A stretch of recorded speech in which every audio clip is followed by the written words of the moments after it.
In 1962, a man from Texas decided he wanted to go fast. Luxury was not on the list of priorities, nor was building a car with totally unique styling. No, he thought about only one thing: power to weight. By dropping the biggest engine available into a lightweight British roadster, Carroll Shelby created one of the fastest, most terrifying supercars the world had ever seen. Now, 50 years later, another Texan has arrived, eager to make his mark on the supercar world. And though the Hennessey Venom GT Spider weighs just 15% more than the Cobra that inspired it, it makes 150% more horsepower. John Hennessey turns everything up to 11. I mean, really, how many people drive a Viper and then decide it needs twice the horsepower? Such is the case with this car. It's a foot wider than the Lotus Elise on which it's based, and 18 inches longer. In fact, all that's left from the donor car is the windshield, interior, air conditioning, and doors.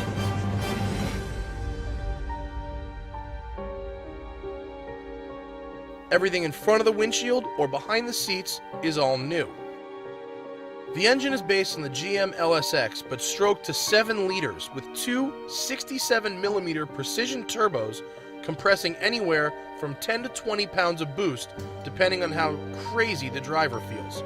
At full tilt, it makes 1,244 horsepower, sending all that power to the rear wheels through a Ricardo 6-speed transmission from the Ford GT.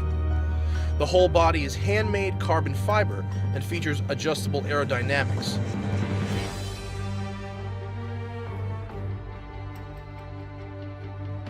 Because there's never enough road, the ceramic brakes are 15 inches at all corners, with 6 piston calipers up front and 4 piston in the rear. At 150 miles an hour, it makes 1,150 pounds of downforce and theoretically will do 272 miles an hour.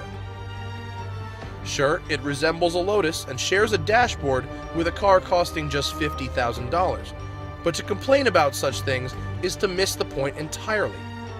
Like Carroll Shelby before him, John Hennessey just wants to go fast.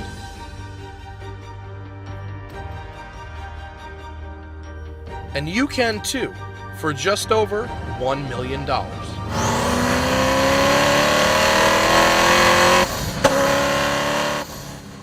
About 4 or 5 years ago, I was thinking, what could we do to improve the performance of our cars? I thought, we need to go faster, but maybe adding more horsepower isn't always the answer. Maybe going lighter weight to improve performance would be the answer. And so we joked around about taking a Lotus Elise or an Exige and pulling the Toyota 4-banger out of the back and putting our twin-turbo V10 Viper motor in the back.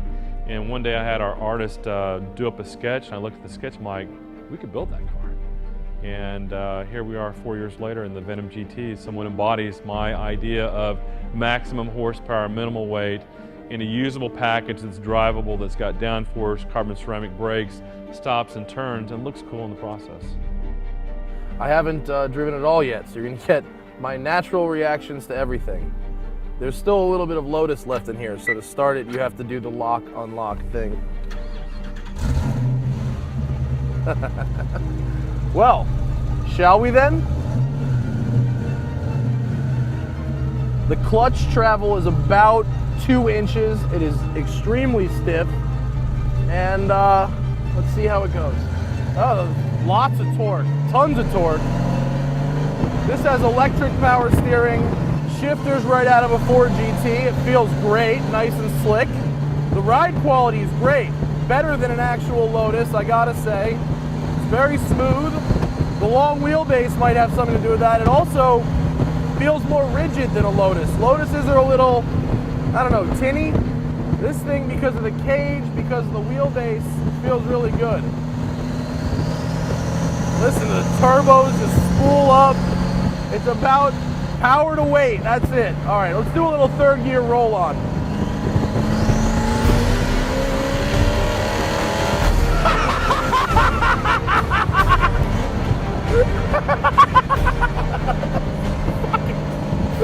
Oh my God. It takes your breath away. There's pressure on your chest. You know, your head is in the seat. It's like every Oh my God, let's do that again. Here we go.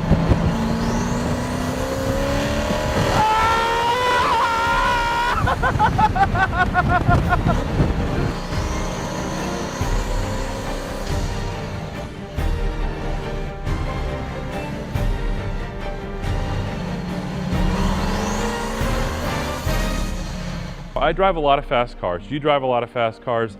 Every time I drive a Venom GT, it thrills me and it scares me a little bit. And I think that's something that our customers want in a car like this. They want a car that's got a little bit of an edge to it. The thing about a Veyron or other supercars that come out of Europe, they're very fast, but they're very antiseptic, and you just kind of feel like you're along for the ride, almost like you've got somebody that's a chauffeur.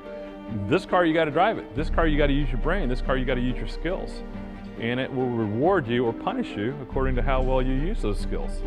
And so it's a car that demands a lot of respect, but thrilling is the one word that I would use.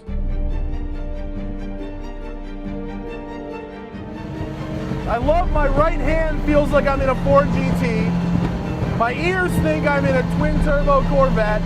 My body thinks I'm looking at a Lotus, and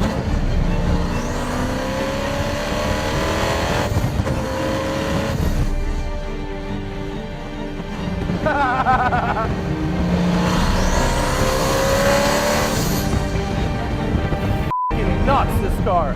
The point is to scare the crap out of me. That's what this car's for. This is the I want to scare myself every time I get in it car. And guess what?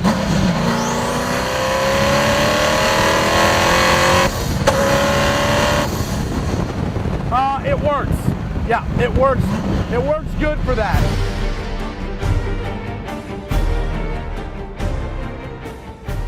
Well, my drive is ending. And you know what I'm gonna do? I'm gonna get out of this car, I'm gonna have a cigarette, and then I'm gonna give John Hennessey a really big hug. Because damn. Supermodel sex. That's the kind of fun this thing is. It's supermodel sex fun. Look, John! I didn't crash it! Holy Thank you, brother. wow! Thank you, brother. That thing is bonkers. Oh, it's so good. Oh, I love you. I want one so bad. Oh, I'm not really sure what else there is to say right now that I haven't already said, but let me just leave you with this. Yes, there is a Lotus interior inside this. Yes, the doors are from a Lotus, and yes, you register it as a Lotus, okay? So it is a tuner car. So it may not be a Zonda or a Koenigsegg or a Veyron in terms of the prestige, but I dare you to get in this car, put it in third, and mat it to the floor, and not scream like a little schoolgirl because you are having the best time of your entire life. This is unquestionably the fastest car I've ever driven, the coolest car I've ever driven, and with only 6 built, the most unique car I've ever driven. I would like to thank Mr. John Hennessey for finally allowing me to come out and drive this car, and the secret celebrity owner for not minding so much. And we're just getting started. Season 2 of Tuned is now officially on. I don't know where we're gonna go from here, but it's gonna be good. I promise you that. I'm Matt Farah, and you've been watching Tuned right here on the Drive Network. Now I need a beer.